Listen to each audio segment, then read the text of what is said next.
Hello check ఆపకి flight కూడా ఉంటుంది ఈ ట్రాక్స్ ఉంది చూడు.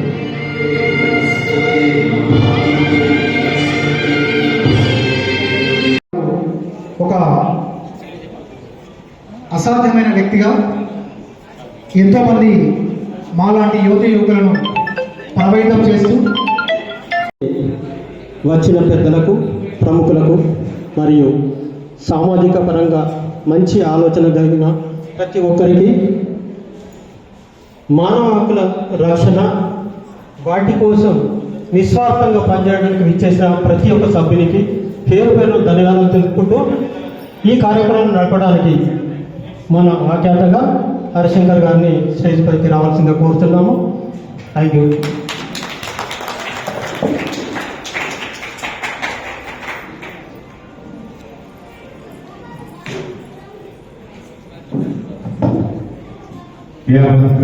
శ్రీ మాడమూర్తి శ్రీ మహా సభా సరస్వతికి నమస్కారం.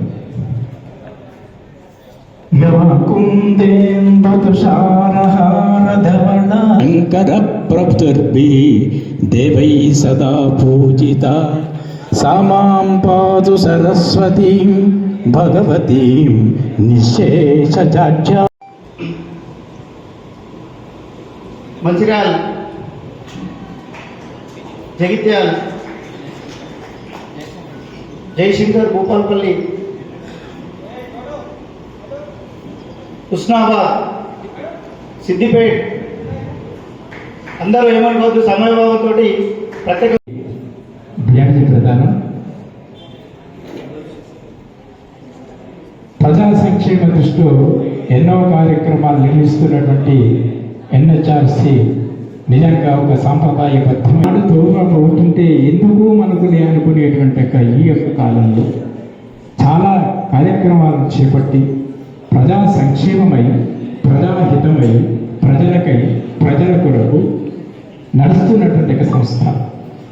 ఈనాడు రక్తదాన శిబిరాలు అయితేనేమి, అనాథులకు అన్నార్థ రామచంద్ర అనేటువంటి వాళ్లకు అన్న వస్త్రాలు తీర్చినటువంటి ఏ దానం చేసినా కూడా మనకి ఎంత ఫలితం వస్తుందో కానీ అన్నదానంలో పద ఆత్మరాముణ్ణి శాంతింపజేసేటువంటి ఒక మహత్తరమైన దానం అన్నదానం. ఆ దానంలో అన్నార్థులను ఆదుకుంటూ గురుకుల పాఠశాలలో ప్రభుత్వ పరంగా అందిస్తున్న సేవలకు అనుబంధంగా ఈ స్వచ్ఛంద సేవ అందిస్తున్నటువంటి ఒక విశేషమైనటువంటి చిన్నారులకు నరేష్ గారు వేదికపై కావాల్సిందిగా సూచన చేస్తే ప్రభాకర్ గారు, కొడుకు ప్రభాకర్ గారు బ్యాక్ ప్రధాన మైండ్ అందరికీ అయినట్టయితే కార్యక్రమానికి నాకు ముందు వెళ్ళడానికి సభాధ్యక్షులు అనుమతిస్తే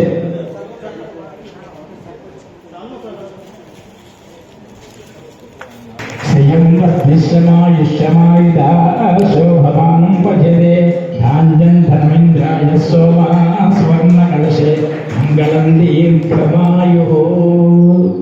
ఇది మన సాంప్రదాయం, మన సనాతన ధర్మం. విచేసిన అతిథిని గౌరవించడం చక్కని యొక్క సాంప్రదాయాన్ని నిలబెట్టినటువంటి మనం మరి కార్యక్రమంలో మనం ముందుకెళ్ళబోతున్నాం.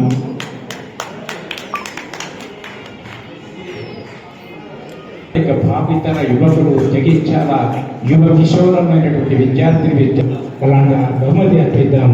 శ్రీ చొక్కనంది చంద్రయ్య గారు వేదికపైకి రావాల్సిందిగా, వారి సందేశాన్ని ఇవ్వాల్సిందిగా వారి సాధారణంగా వేదికపైకి ఆహ్వానిస్తున్నాను. Shri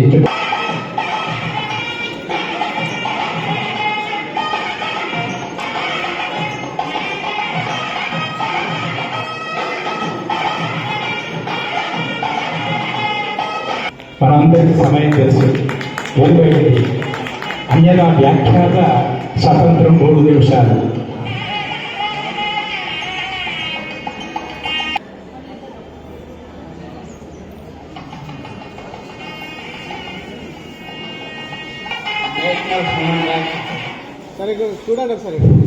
national human rights council NGO, international మరియు వేదికను అలంకరించినటువంటి పెద్దలందరికీ పేరు పేరున ధన్యవాదాలు తెలియజేస్తున్నాను.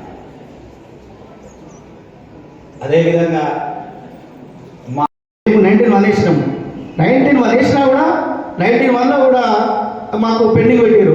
అప్పుడు మా సభ్యులందరూ పోయి జిల్లా కలెక్టర్ గారిని కలవడం జరిగింది. జిల్లా కలెక్టర్ గారు పిలిచి అప్పుడు ఉన్నటువంటి జిల్లా వైద్యాధికారిని పిలిచి నీకు ఇవ్వడానికి ఇబ్బంది అయితే మొత్తం డిమాండ్లో పెట్టు అని చెప్పింది. ఓపెన్లో పెట్టాలి మీరు ఇవన్నీ, సీక్రెట్ ఎందుకు?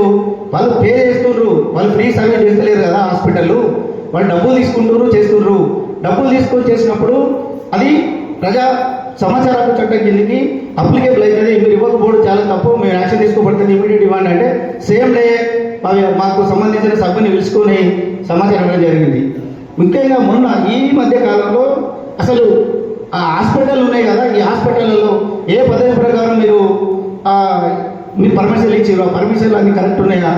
తర్వాత ఇప్పుడు ఏదైతే ఇప్పుడు డిస్ప్లే బోర్డులు పెడతారు, ఈ డిస్ప్లే బోర్డులు పెడుతున్నారు, మరి ఈ రేట్లను ఎక్కడి నుంచి, ఈ రేట్ ఎక్కడివి, ఎవరు కన్ఫామ్ చేస్తే, ఎవరు జీవో ఇస్తే ఈ రేట్లను పెట్టిరు అని అడిగితే వాళ్ళు ఏంటంటే ముఖ్యంగా ఇప్పుడు రాష్ట్ర ప్రజలు ఉన్నటువంటి నిమ్స్ హాస్పిటల్ వాళ్ళు రేట్లు ఒకటి ఉంటాయి, స్టేట్ మెడికల్ బోర్డు రేట్లు ఒకటి ఉంటాయి. ఆ రేట్లే ప్రతి ఒక్కరు మెయింటైన్ చేయాల్సిన అవసరం ఉంటుంది. జగిత్యాలలో ఒక రేటు, కరీంనగర్లో ఒక రేటు, హైదరాబాద్లో ఒక రేటు అనేది ఎక్కడ కూడా ఉండదు. కామన్గా ఒకటే రేటు ఉంటుంది. అది నిమ్స్. ఎందుకంటే ఒక ప్రభుత్వ ఉద్యోగులు కానీ ఈ సేమ్ రిలీఫ్ ఫండ్ వాళ్ళు కానీ మనము అప్లికేషన్ ఫార్వర్డ్ చేస్తాం గవర్నమెంట్కి, పంపితే ఇక్కడ ఉన్నటువంటి వాళ్ళు 1 లక్ష రూపాయలు బిల్ వేసి పంపితే వాళ్ళ రేటు ప్రకారం అది 30,000 వస్తుంది. అది దానికి సంబంధించింది మీరు ఎట్లా చూస్తున్నారు అంటే, సరే అది ఇప్పుడు మేము మా అప్లికేషన్ పెండింగ్ ఉంది అక్కడ, దాని మీద కూడా మరి వాళ్ళు ఏం సమాధానం ఇస్తారేందో అంటే ఒక్క క్వశ్చన్ చేస్తే 100 సమస్యలు బయటకు వస్తున్నాయి. సరే ఇప్పుడు మేమేదో ఉన్న మనం 4-10 మంది చేస్తే సమస్య ఇదేదో బాగుపడుతుందని కాదు, కానీ మేము ఇక్కడ ఉన్నటువంటి సభ్యులను, మా సభ్యులు, ఇక్కడ మీరు వచ్చిన వాళ్ళు చర్చించి ప్రశ్నించే తత్వం రావాలి. అది ప్రశ్నించాలి, ప్రశ్నించి జవాబు తీసుకోవాలి. జవాబు తీసుకుని ఎవరికి వాళ్ళు ఇండివిజువల్గా ఇప్పుడు మేము సలహాలు సూచనలు ఇస్తాం తప్ప మేము మాకున్నటువంటి దాంట్లో ప్రభుత్వానికి ప్రజలకు మధ్య అనుసంధానంగానే మేము రిప్రజెంటేషన్ చేస్తాం తప్ప మేము పూర్తిగా ప్రజలు ఉన్నారనే ఆ సమస్య పరిష్కారం అవుతుంది. ఎక్కడికక్కడ ప్రజలు దీన్ని నేర్చుకోవాలి, తెలుసుకోవాలి, క్వశ్చన్ చేసేటువంటి తత్వం నేర్చుకోవాలి ప్రతి ఒక్కరు. అంటే క్వశ్చన్ చేస్తే ఏమంటారంటే ఇంకేం పర్లేదా అందరూ ఏదో అడుగుతున్నారు అంటారు. ఎవరికి వాళ్ళు అడగాలి. ఎవరికి వాళ్ళు అడిగినప్పుడు ఎవరికి సంబంధించిన సమస్యను వాళ్ళు పరిష్కరించుకునే దిశకు మన ప్రజలంతా పోవాలి, ఎడ్యుకేట్ కావాలని మేము కోరుకుంటున్నాం. రెండవది ఏంటంటే ఇప్పుడు ఈ కార్యక్రమం చాలా లేట్ అయింది. మన పెద్దలు ప్రత్యేక ఆహ్వానితులు వచ్చినటువంటి మాట్లాడాల్సిన అవసరం ఉంది కాబట్టి నేను ఇంతటితో ముగిస్తున్నాను. ముఖ్యంగా ఇక్కడ లంచ్ కార్యక్రమం ప్రదానం చేయబోతున్నాము. చీఫ్ గెస్ట్ వచ్చిన వాళ్ళ ద్వారా వాళ్ళందరూ వచ్చినటువంటి సభ్యులందరూ ఓపికతో ఉండాలి. సెకండ్ సెషన్లో ఈ అన్ని ఐడి కార్డ్స్, అపాయింట్మెంట్ లెటర్స్, ఇంకా కొంతమంది స్టేట్ లెవెల్లో, నేషనల్ లెవెల్లో కొంతమందిని ఇప్పుడు ఈరోజు అనౌన్స్మెంట్ చేసేది ఉంది. అది కార్యక్రమం కాదండి అనే మాట వస్తుంది. నేను అధ్యక్షుడిని అని, లేదా రాజ్యాంగ సహాయ కార్యక్రమాన్ని అని ఏదో ఉంటాయి కదా పేరు. అవన్నీ ఉంటే మీకు ఒక విలువ వస్తుంది. ఆ విలువ వస్తే మీరు హక్కుల గురించి అడిగే అవకాశం మీకు వస్తుంది. సో హక్కులు ఎట్లా వస్తాయి మీ చేతిలోకి? హక్కులు అడిగితే వస్తాయి. హక్కులు ఎలా అడుగుతారు మీరు? దానికి మీ పేరు ఎవరు చెప్పాలి? ఇప్పుడు మమ్మల్ని అందరూ అడుగుతుంటారు హక్కుల సమావేశంలో, సమాచార హక్కు చట్టం కింద మేము అడుగుతాం. ఏం అడుగుతాము? ఏదైనా కొంత మాకు తెలిస్తే కదా మిమ్మల్ని అడిగేది. మాకు ఏమీ తెలియదు, అయినా నేను అడుగుతాను. అప్పుడేం చేస్తారు అని ఇట్లా ఒక ఆయన నన్ను చాలా బాగా ప్రశ్న వచ్చాడు. నిజంగా ఇట్స్ వెరీ గుడ్ క్వశ్చన్. అప్పుడు నేనన్నాను, ఒక చిన్న అమ్మాయి 40 కాదు ఏమన్నారు 10 యూనివర్సిటీ 10th లెవెల్ స్కూల్ చదువుతున్న అమ్మాయి అడిగింది. ఇప్పుడు మా బడికి పోయే దారిలో ఒక చెత్త కుండీ ఉంది. ఈ చెత్త కుండీ ఎన్నిసార్లు నింపుతారు, ఎన్నిసార్లు తీసేస్తారు, అసలు నింపకుండా అట్లాగే నింపి అట్లాగే వదిలేస్తారా? దానికి ఎవరు జవాబిస్తారు అని అడిగాడు. ఎంత గొప్ప చిన్న ప్రశ్న అండి. గొప్ప ప్రశ్న, పెద్ద ప్రశ్న, చిన్న ప్రశ్న, పనికిరాని ప్రశ్న. మొత్తం ఆ చిన్న పాప అడిగినందుకు, ఆ 10వ తరగతి చదివే ఒక చిన్న అమ్మాయి అడిగినందుకు మొత్తం అక్కడ అధికారులందరూ దానికి జవాబు ఇవ్వాల్సి వచ్చిన అవసరం వచ్చింది. ఎంత అవసరం వచ్చింది? ఏమి ఇచ్చారండి? ఏమిటి జవాబు? ఏమిటి వాళ్ళు ఇచ్చింది? ఆ జవాబు ఏమిటంటే అక్కడ ఉన్న చెత్త అంతా తీసేశారు. ఏమి జవాబు అంటే నాకు కావాల్సింది? ఉత్తరానికి జవాబు కాదు కావాల్సింది. నేను జవాబు పేరుతో జవాబు కావాలని నేను అడుగుతూ ఉంటే మీరు నాకు ఇచ్చిన సమస్యకు పరిష్కారం చెప్తున్నారు. ఇది హక్కు. ఇది సమాచార హక్కువా లేక ఇది మానవ హక్క? ఇది రాజ్యాంగ హక్క? ఇది ఏం హక్కు? ఇది క్వశ్చన్ మనం మాట్లాడుకోవాలి. ఇప్పుడు పెద్దవారు చెప్పారు రాజ్యాంగ హక్కులు అన్నారు. మరి మనకు రాజ్యాంగం ఎప్పుడు వచ్చింది? 1950 నాడు వచ్చింది. మరి 1950 ముందు ఏం జరిగింది? మనకి మన హక్కులు లేవా? మనకు రాజ్యాంగం లేదు కదా. అప్పుడు ఏముంది మరి? అప్పుడు మనకి ఏముందంటే 1948 ఉంది. 1948లో ఏమైంది? మిత్రమా వినాలి. 1948లో ఏమైంది? మానవ హక్కుల రాజ్యాంగం వచ్చింది. మానవ హక్కుల ప్రకటన వచ్చింది. మానవ హక్కుల ప్రకటనకు ముందేముంది? మనకు కనీసం స్వాతంత్రం కూడా లేదు. ఎప్పుడు వచ్చింది స్వాతంత్రం?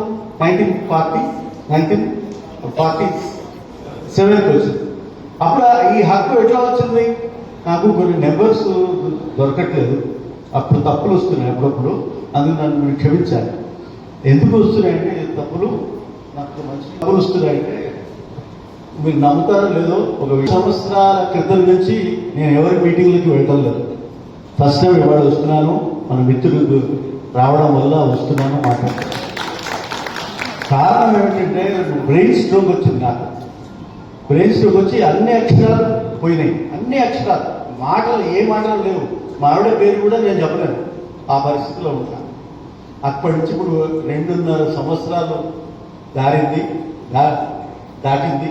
ఈ 2.5 సంవత్సరాల తర్వాత నేను వాళ్ళు మీ ముందు నిలబడి మాట్లాడడానికి నాకు అవకాశం ఇచ్చారు. ఆ ఆంజనేయ స్వామి నాకు ఆ శక్తి ఇచ్చాడు నేను అనుకుంటున్నాను. మీ ఊళ్ళో ఉన్న, మీ ఊళ్ళో ఉన్న, మా ఊళ్ళో ఉన్న, అందరి ఊళ్ళో ఉన్న రామానుజ ఏమంటున్నాను? మళ్ళీ తప్పు మాట్లాడుతున్నాను. చూడండి ఏది తప్పు మాట్లాడుతున్నాను. అంజన గారు నన్ను రక్షిస్తున్నాడు. ఆ అంజన వల్లనే రాజ్యాంగాన్ని కూడా రక్షించే అవకాశం వస్తున్నది. ఆ రాజ్యాంగం ద్వారానే ఇంకా ఎన్నో విషయాలు మీతో మనం మాట్లాడుకునే శక్తి నాకు వచ్చింది. ఇప్పుడు అందరం మనం మాట్లాడుతున్నాం కదా, తప్పులో ఒప్పులో మాట్లాడుతున్నాం. ఈ మానవ హక్కులు ఎక్కడి నుంచి వచ్చాయి? ఈ అడిగే హక్కు ఎక్కడి నుంచి వచ్చింది? ఈ అడిగే హక్కు, అడుక్కునే హక్కు కాదు. నేను అడగట్లా. అడుక్కునే హక్కు వేరు, అడిగే హక్కు వేరు. నేను అడిగే హక్కు ఏమడుగుతున్నాను? అడిగే హక్కు ఏమంటున్నాను? ఏమండి మాకు ఈ ఫలానా చోట ఇది బాగా లేదండి, సరిగా లేదు పరిస్థితి, దీన్ని బాగు చేస్తారా? చిన్న విషయం అది కదా. ఆ అడిగే హక్కు ఉందా లేదా? అడిగే హక్కు ఉంది. అది ఎవరు చెప్పారు? మీరు 2005లో అంటున్నాను. నేను 2005 కాదు, ఎప్పుడు పుట్టారో ఈ మనిషి ఎప్పుడు పుట్టారో అప్పటి నుంచి వచ్చింది. మా అమ్మ ఉంటుంది కదా. మా అమ్మ ఏం చేస్తుంది? నన్ను పాప రారా నాన్న నా అడుగుతుందా? అమ్మ కూడా అడుగుతుందా లేదా? ఆకలి అవుతుందని. అమ్మ ఆకలి అవుతుందని అడిగితే ఎవరండి హక్కు ఇచ్చింది? ఈ హక్కు సమాచార హక్కు ఇచ్చిందా? రాజ్యాంగ హక్కు ఇచ్చిందా? మానవ హక్కు ఇచ్చిందా? ఎవరిచ్చింది ఈ హక్కు? అంటే స్వతంత్రంగా మనకి స్వయంగా సహజంగా వచ్చిన హక్కు. వీటిని సహజ హక్కులు అనాలి. మీరు జాగ్రత్తగా రాసుకోండి. సహజ హక్కులు ఇవి. ఈ సహజ హక్కులని తీసేవాళ్ళడానికి వీల్లేదు, కొత్తగా మళ్ళీ కొనడానికి వీల్లేదు, అమ్మడానికి వీల్లేదు. ఇవి రాజ్యాంగ హక్కులు, సమాజ హక్కులు. మనుషులందరికీ, మనుషులు